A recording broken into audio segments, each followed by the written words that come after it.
Friends, sometimes people around us make us lose our temper. And more often than not, we regret for losing our temper, and then the rest, as we know, is just waste of energy. In fact, in situations like this, you should remember the turtle. You know what a turtle does? Whenever it finds something which is unconducive, it just withdraws. It withdraws its legs and limbs and just stay put. Well, this is easy to say, but tough and very difficult to practice. So let me give you 9 mindful ways of remaining calm when people around you are losing it.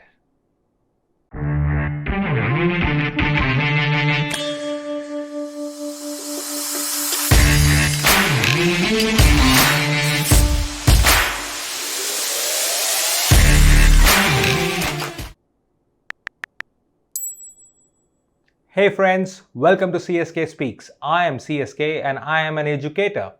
So today we are here to talk about how can we maintain our calm when people around us are losing it. Well, before we get started and talk about those 9 simple tools, let me tell you why we do actually get irritated, get frustrated or get angry. You know, we all know this. It is not because we want them to turn us off. It is because we have an expectation about that particular behavior. So in simple terms, we don't get angry for the way people behave. We get angry because there is a mismatch in our expectation to their actual behavior. So if our expectation matches with their behavior, or rather the expected behavior matches with the way they behave, it is delightful. But if that expected behavior do not match with the way they have behaving, then it leads to a lot of frustration, a lot of anger. And that is the time we need to withdraw ourselves. That is the time we need to not go all out, but to get within, to travel inside. This is not philosophy. This is just sure, short, simple techniques which you and I can practice in our daily life and stay calm when people around us are actually losing it. So without much ado, let's get started. First things first. We all have heard of this particular line, an eye for an eye makes the whole world blind. So instead of doing that, the first technique here among the 9 techniques to remain calm when people around you are losing it is number 1. Ready for it? Number 1 is get comfortable with pausing. Yeah, as simple as this. When you think situation is going out of control, start to pause. Or rather, simply put, ask yourself, what will happen if I say nothing?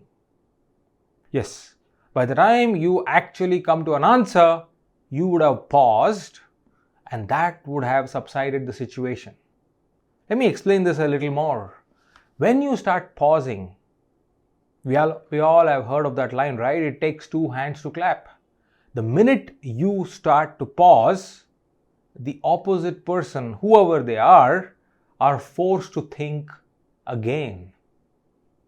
So all you have to do is just hold on. Just hold on. So technique number 1 is start pausing. Technique number 2 is respect people's differences. What do I mean by this? Well, let me tell you this. Respectfully agree to disagree. And it's absolutely fine to disagree and coexist. We do that all the time. I mean, between siblings, we don't agree all the time, but we still exist under the same roof. Husband and wife, they don't agree all the time, but they still live a life together.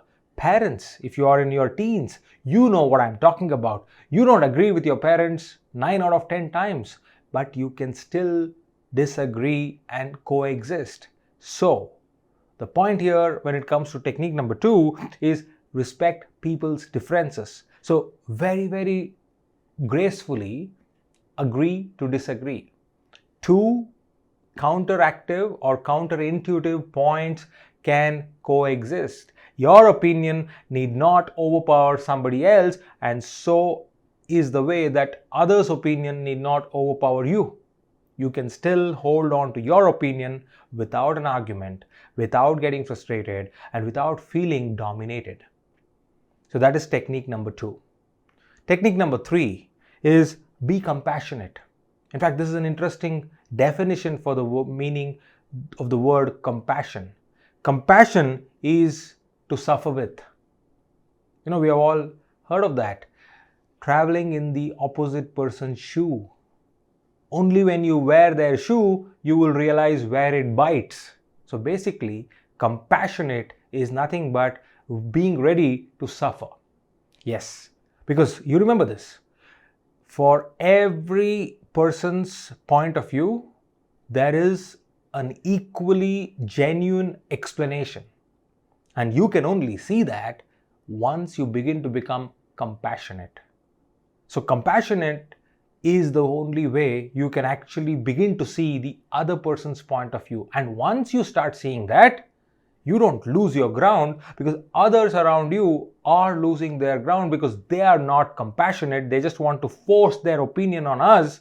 And by just being compassionate, you get to see their perspective and you're absolutely okay. You will remain calm. And that's what we need to do. So these are some of the techniques which you can implement, and this does not need any training. It just needs awareness, and that's why I'm talking to you about these 3 techniques. Technique number 4. Technique number 4 is kindness is the new cool. Yes, be generous, share love. Because many times we feel that people are not kind to each other, and just by being kind, you are able to see the other person back off. You're able to see that they do not hurt you. You're able to see that they don't want to rub you off, or even if they try to rub you off, you do not get rubbed off. And that's how you remain calm and you hold on to your ground when they are losing it, isn't it? So let's talk a little bit about kindness being the new cool. I'll give you a simple way. The reason why we do not get into kindness is because judging people takes over. We are tuned, we are wired to judge others. Every single time you end up judging people because they are either too bossy or too dominating or too frustrating, or they're trying to be arrogant, just say this: they are so bossy and so am I sometimes. So whatever is your judgment about others, here's the technique. Any judgment you pass on others, add these 4 words towards the end of it. This person is so wrong, and so am I sometimes. This person irritates me, and so am I sometimes. What happens is, the minute you say that, you know that nobody is perfect, and you can extend your kindness, and that's the new cool. That's the new cool. A simple technique. I do this whenever I end up judging people. I can't help. I end up judging people. But every time I end up judging somebody, I immediately stop myself. I catch myself judging others and tell this, add these 3-4 words, and so am I sometimes. And it works like magic. It just works like magic. So that's the technique number 4. Technique number 5 for you is stop taking people personally. Now listen to this carefully.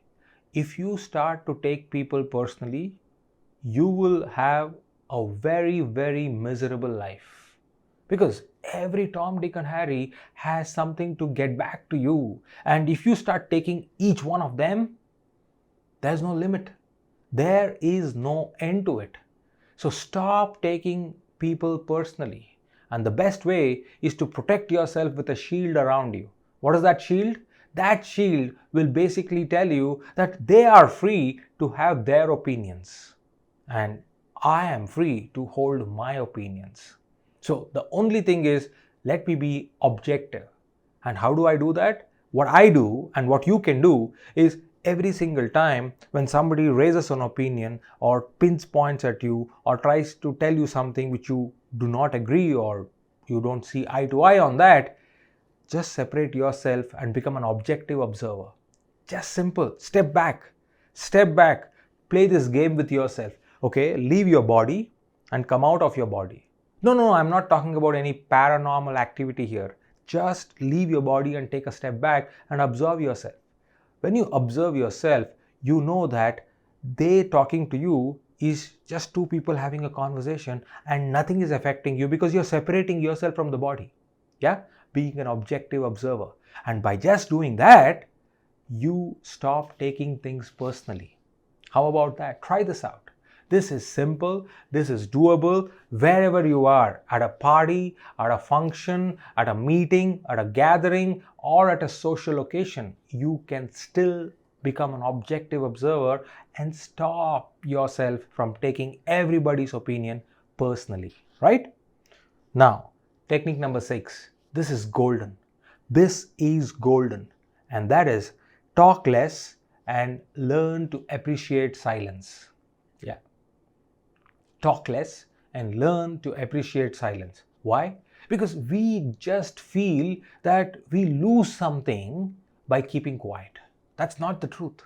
In fact, when we teach communication to people, when we come to the point, the most important point of communication is listening. And normally, when we are engaging with people, do we listen? No. We wait for others to stop talking. And the minute they stop talking, we start speaking. In fact, all the while when they are actually speaking, we are not listening, we are preparing as to what I should be speaking. That's not required. That is actually the reason why I get into a kind of a concert. And what is that concert? It is you go one, I go two. That's not required. So talk less and learn to maintain silence. That's technique number 6. Technique number 7. Create a morning ritual. This is very important. Create a morning ritual that starts your day off right. Have you heard of that line? Well begun is half done. So the morning ritual, whether it is stretching, meditating, or drinking that glass of water peacefully, enjoying that morning walk or your yoga or exercises, or just reading something or listening to your favorite music, get you started on the right note. And when you do this regularly, or rather daily, it kind of calms your nerves and keeps you in control. And once you are in control, very difficult it is for people to throw you off balance. Remember, that's the one sure short way of maintaining your calm, remaining calm when people around you are losing it. And 90% of the times, what happens is we just get started on the wrong foot. We wake up with our mobile phone, and from that very minute, we start reacting. Yeah, there are messages waiting in your inbox or whether in your WhatsApp chat, and you start responding. Sometimes you get on with that and only to realize at the end of the day that that was actually not required. It was very trivial. In fact, another thing I want to tell you, all your morning rituals should qualify the significance test. My mentor told me this and I'm going to share that with you. What is significance test? Whatever qualifies to enter your morning ritual, ask this question and only then use that as a morning ritual. Does this hold any significance 15 years down the line for me in my life? Let me repeat that for you. Any activity, ask this. If I do this, does this hold any significance 15 years down the line for me in my life? And if the answer is yes, that should be an integral part of your morning ritual. And if the answer is no, drop it then and there. I'm sure WhatsApp chat or an email or picking up the phone and just swiping the social media feed does not qualify, right? So get started with the right ritual. That's the important technique. Technique number 8, cope using healthy choices and alternatives. What do I mean by this? For every single option you have, there is an equal and opposite reaction. Yeah?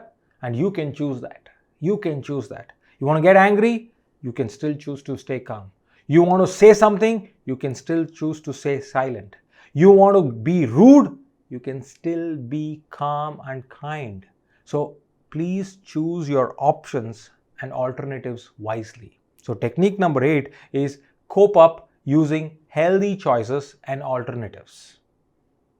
And healthy need not be explained. Because remember this, my dad always used to tell, when you speak your words have the power to grow a forest or to burn down the entire forest. And that's the truth, right? Today you're seeing what's happening between Russia and Ukraine. It's not because one person is not interested to listen to another. It's because each of them wants to talk. Each of them wants to rub off. Each of them wants to trigger something in the other. So you can still choose a healthy alternative. Last but not the least, technique number 9. Remind yourself of what is right and create more of it in the world. I started off by saying an eye for an eye makes the entire world blind. So remind yourself that you don't have to do that. You don't have to do that, and you can still keep putting the good things in the world. In fact, when I do trainings, I ask this question to many people as a trick question. I tell them, take an ink pot. I'll give you an ink pot filled with black ink.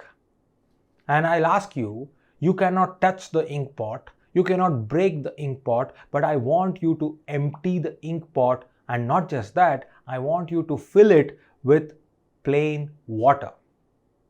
And when I say this, people scratch their head for a few seconds or a minute, and then they come back to me with an answer. Some come up with creative stuff like you take an ink filler and then suck it out, or you take a vacuum pump, you cannot touch it, but you're just using it and all that. But the simplest thing to do is take a mug of water and pour it into the ink pot till that time where the black ink explodes out of it, overflows, and then all which is left inside the ink pot is just plain water.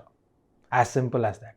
And that is directly proportional to technique number 9. What I'm talking about is remind yourself of what is right and create more of it in the world. Start filling the world with love, with kindness, with patience. And that's something completely in your hand. That's in your control, isn't it? And if we can start doing that, no matter who is losing it around you, you are still remaining calm. So these are 9 techniques. This can happen any time of the day. But the best thing, what it will do is it will do you more good than anybody else, because you will never go off balance.